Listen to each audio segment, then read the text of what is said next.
అదేవిధంగా పత్రికా విలేకరులు అందరికీ కూడా మరొకసారి నా హృదయపూర్వకమైనటువంటి ధన్యవాదాలు, నమస్కారాలు కూడా. ఈ 6 నెలలు కూడా మీరు చాలా కష్టపడ్డారు. చాలా కష్టపడమే కాకుండా ఒక టెన్షన్లో ఉన్నారు, అందరూ కూడా ఉండేవారు. ఏమవుతుంది అనేటువంటిది ఒక టెన్షన్ ఉండేది జనాలందరికీ కూడా. నా దగ్గరికి వచ్చిన వాళ్ళందరికీ చెప్పేవాడిని, 15,000 తక్కువ కాకుండా మనం గెలవబోతున్నాం అనేటువంటిది ప్రతి ఒక్కరికి కూడా చెప్పేవాడిని. ఇంకేంటంటే నాకు ఉండేటువంటి ఆలోచనతో ఒక విధంగా చెప్పాలంటే 15,000 పైన గెలుస్తాం కానీ తక్కువ గెలవనేది చెప్పేవాడు. ఆ విధంగానే 15,000 పైన దాదాపు 16,000 వరకు కూడా మెజారిటీతోటి దివ్యాన్ని గెలిపించేందుకు మీ అందరికీ కూడా నా ప్రత్యేకమైనటువంటి ధన్యవాదాలు, కృతజ్ఞతలు, నమస్కారాలు కూడా. నాకు అచ్చెన్నాయుడు గారు, మన అశోక్ బాబు గారు చెప్పారు, సత్యనారాయణ కూడా చెప్పారు. 82వ సంవత్సరంలో నేను మొట్టమొదటిగా రాజకీయాల్లో ప్రవేశించినప్పుడు బహుశా నాకు గుర్తు ఇదే చెట్టు. ఈ చెట్టు కింద చిన్న బలంలో వేసి మీటింగ్ చెప్పాను ఫస్ట్. ఆ రోజునే నా పొలిటికల్ ఎంట్రీ కూడా. అప్పుడు బ్రిడ్జ్ లేదు, ఏమీ లేదు. మేము పూర్పాకులు ఉండే మీ ఊరంతా కూడా. అంచేత ఆ రోజున చేశాను. ఎందుకంటే మీకు చెప్తున్నా, ప్రజాప్రతినిధి అనేటువంటి వాళ్ళు, ప్రజల చేత ఎన్నుకోబడినటువంటి వాళ్ళు సర్వీస్ చేయాలి, ప్రజలకు సర్వీస్ చేయాలి, ప్రాంతానికి సర్వీస్ చేయాలి, ప్రజల నుంచి మళ్ళీ మెప్పు పొంది మళ్ళీ గెలవాలి. ఆ విధంగా చేస్తేనే నాయకుడికి సంతృప్తి ఉంటుంది, ఓట్లు వేసినటువంటి ప్రజలకు కూడా సంతృప్తి ఉంటుంది. బీజేపీ నాయకులు, కార్యకర్తలు అందరికీ నా నమస్కారాలు, మీడియా వారికి నా నమస్కారాలు, జగన్నాథపురం ప్రజలందరికీ, మహిళలు ముఖ్యంగా నా నమస్కారాలు, ధన్యవాదాలు. తుని ఎమ్మెల్యేగా నన్ను గెలిపించిన మీ అందరికీ పాదాభివందనాలు చేసుకుంటున్నాను. ఇక నుండి తేటగుంట్లోనే ఉంటున్నాను నేను. తప్పకుండా మీ అందరికీ ఎల్లప్పుడూ అందుబాటులో ఉంటాను. నేనే కాదు, నాన్నగారు అందరూ ఇక్కడే ఉంటున్నాము, మీకు ఎల్లప్పుడూ అందుబాటులో ఉంటాము. అలాగే తుని నియోజకవర్గాన్ని ఒక అభివృద్ధి బాటలో, అభివృద్ధి సంక్షేమం బాటలో తప్పకుండా నడిపించాలన్నదే నా ప్రయత్నం. తుని నియోజకవర్గాన్ని ఒక మోడల్ నియోజకవర్గంగా తీర్చిదిద్దాలన్నదే నా ప్రయత్నం. ఈ ప్రయత్నంలో మీరందరూ నాకు సహకరిస్తారని ఆశిస్తున్నాను. ఎలాగో పెద్దలందరూ, ఇంత మేధావులందరూ ఉన్నారు నా తోడు, మీరంతా కూడా నా తోడయి నాకు సహకరిస్తే తప్పకుండా మనం తునిని ఒక మోడల్ నియోజకవర్గంగా తీర్చిదిద్దుతాం. తప్పకుండా మీ సహకారం నాకు ఉంటుందని నేను ఆశిస్తున్నాను. ఇంకొక విషయం, 1983 టీంలో మన అచ్చెన్నాయుడు గారు నాన్నగారితో పాటు ఉన్నారు. ఇవాళ తిరిగి వారిని మళ్ళీ నేను టీడీపీలో చూస్తున్నాను. ఇది చాలా నాకు ఆనందకరమైన విషయం. మీరందరూ, మీ అందరి సపోర్ట్ ఎల్లప్పుడూ నాతో ఇలా ఉండాలని ప్రార్థిస్తున్నాను. Thank you very much. ఇంత ఘన స్వాగతం మీరందరూ నాకు ఇచ్చారు. Thank you very much. అలాగే ఇవాళ చాలా మంచి రోజు.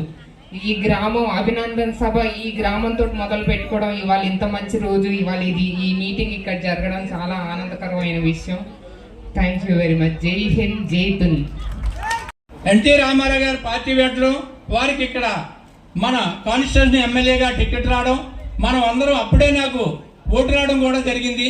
అప్పటి నుంచి ఎప్పటి వరకు వారి వెంట, ఆ పసుపు జెండా వెంట నేను నా ప్రయాణం సాగిస్తున్నాను ఇప్పటికీ కూడా. అదేవిధంగా నా యొక్క గ్రామ ప్రజలు నాకు 3 పర్యాయాలు గ్రామ సర్పంచ్గా అవకాశం ఇచ్చి నన్ను అభిమానించారు. ఆ రోజున ఎంచాలంటే ఈ రామకృష్ణ గారు మనకి ఇంత గొప్పగా, మా సార్ గురించి ఎందుకంటే మనం ఎన్నో ఇబ్బందులు పడేవాళ్ళని గత ప్రభుత్వం టైంలో. కనీసం ఏరు దాటాలంటే అవతల వర్షం పట్టిందంటే ఎవరింటి దగ్గర ఆలే ఉండవలసి వచ్చేది. అలాంటి టైంలో మహానుభావుడు జిల్లా పరిషత్ చైర్మన్ గా ఉండేటప్పుడు పద్మనాభం గారితో మన రామకృష్ణ గారు వారు మాట్లాడి మనకి ఒక బ్రిడ్జ్ అంటూ వేయించడం జరిగింది.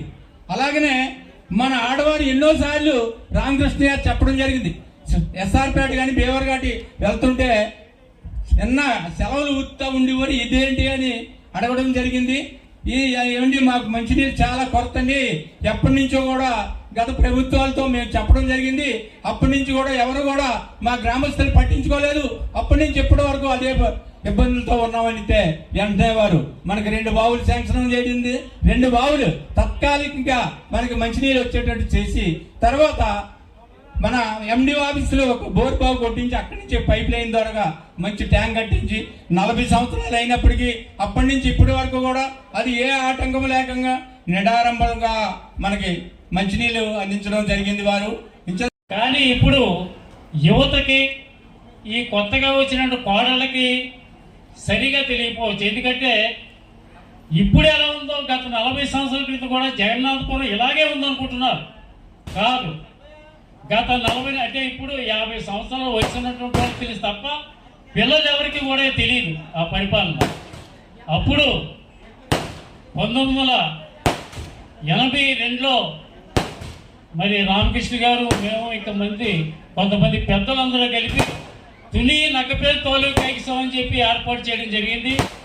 అప్పుడు మన రామకృష్ణ గారు కాకినాడలో ప్రాక్టీస్ చేసేవారు. మేమందరం మోడళ్ళే అయ్యా మీరు తప్పనిసరిగా మన తుని నియోజకవర్గానికి రావాలి అని చెప్పడం జరిగింది. దాని మీద వారు నేను రాజకీయాలకు పార్టీ ఇంట్రెస్ట్ లేదని చెప్పడం జరిగింది. అయితే అప్పుడు ఆనాడు పద్మనాభ గారి జడ్పీ చైర్మన్గా ఉండేవారు. ఆయన మన బ్రిడ్జికి శంకుస్థాపన చేయడం జరిగింది. మళ్ళీ అప్పుడు రామకృష్ణ గారు మొట్టమొదటిగా మన రామకృష్ణ గారికే టికెట్ ఇవ్వడం జరిగింది. అక్కడ మేమంతా కూడా అంటే మొత్తం లచ్చందర్ గారు, సావార్ నాగబాబు గారు, బెండపూడి దత్తుడి గారు, మేమందరం కూడా వీళ్ళందరూ టికెట్ ప్రయత్నం చేశారు. మేమంతా కూడా కలిసి అప్పుడు గోదావరికి అప్పటికప్పుడే ఎకాయికిని బయలుదేరాం. అంటే అప్పుడు రిజర్వేషన్ ఎక్కడ దొరుకుతాయండి. అలాగే అప్పుడు మేము న్యూస్ పేపర్లు వేసుకొని కింద పడుకొని హైదరాబాద్ వెళ్ళి అప్పుడు ఉదయం లేచి ఎన్టీ రామారావు అపిట్ సెంటర్లో ఎన్టీ రామారావు గారు ఇంటి ముందు కూర్చొని అలా ఉండేవాడు. ఈలోగా 9 గంటలకు ఎవరో వచ్చేవాడు ఆయన. సార్ రామకృష్ణ స్టూడియోకి 3 గంటలకు వస్తారు అక్కడ రమ్మంటే మళ్ళీ మొత్తం అంతా అక్కడికి వెళ్ళేవాడు. అలాగా ఒక 3 రోజులు 4 రోజుల పాటు అక్కడే ఉండిపోయాడు. అప్పుడు సార్ మొట్టమొదటిగా కూడా ఎన్టీ రామారావు గారు మన రామకృష్ణ గారే మొట్టమొదటి టికెట్ ఇవ్వడం జరిగిందని చెప్పి మీ అందరికీ మనం చేస్తున్నాను. ఆ రోజు నేను అన్ని రోజులు కూడా నియోజకవర్గం అంతా కూడా నేను క్యాన్వాసింగ్ చేయడం జరిగింది. మరి ఆ రోజు ఈ రోజు చూసుకుంటే ఈరోజు ఒక సీడీయో లేకపోతే పెన్ డ్రైవ్తో అయితే ఆ వేళ డోలక్తో పాటలు పాడాం మేము.